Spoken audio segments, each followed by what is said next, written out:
Anda menyaksikan Special Dialog dengan topik kali ini program Intel World Ahead untuk pendidikan di Indonesia bersama Chairman Intel R Barrett. Mr. Barrett, what are the key moments of your visit to Indonesia? Well, I'm really here to talk about how to use information technology to help things like education, healthcare, economic development. So far, the most exciting things have been the interaction with the young children in the education area. Why is it interesting? What happened?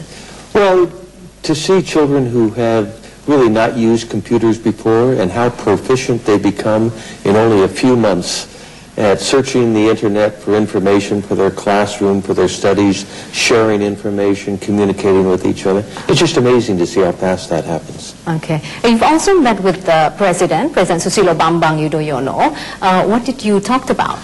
We talked about how Intel might cooperate with the government, with the Ministry of National Education, with the Ministry of ICT, the programs we can expand upon our current efforts, how we can train more teachers, bring more computers in the classroom, get more educational content tailored to the Indonesian schools.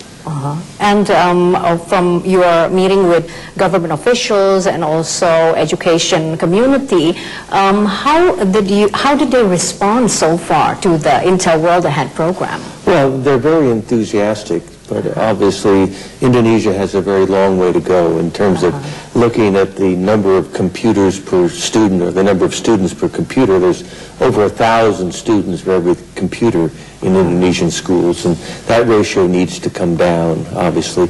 Not many schools are connected to the internet, and so we need broadband connectivity to all of the schools in Indonesia.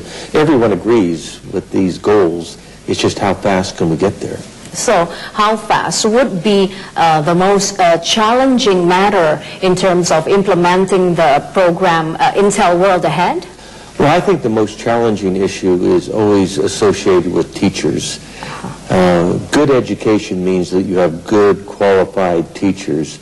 And so getting teachers educated on how to bring technology in the classroom, I think, is the first step that any country has to take.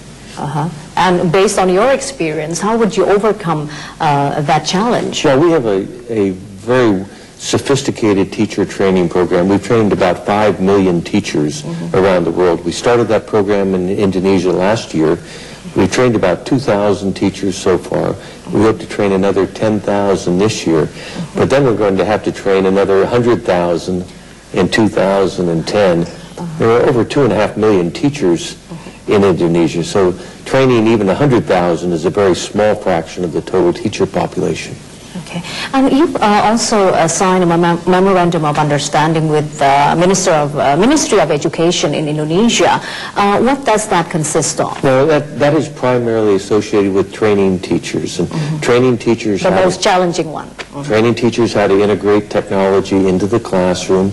You know, quite often teachers are afraid of computers, they're afraid of the internet. You have to show them how they effectively can integrate technology into the classroom, use it as a tool to make the education process more exciting, more interesting, more effective.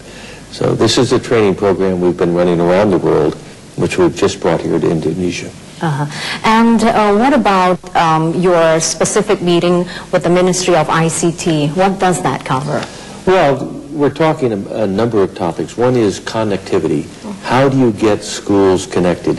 What technology do you use? There's some very exciting new broadband wireless technologies. One of them that we're very familiar with is WiMAX. It has a long reach, longer than cell phone technology, greater bandwidth. It's excellent for connecting schools to the internet, especially where you have schools separated over wide areas. So we're talking about the spectrum policy. The government really runs the telecommunication infrastructure, the rules and regulation. So we're talking to the government about what the spectrum policy should be, allocating spectrum to these new technologies so they can start to be implemented here. Well, obviously we're talking about a lot of money. I mean, when it comes to money, how does Intel wants to contribute? Or it doesn't involve money here, it's because you're talking about connectivity and also training for teachers.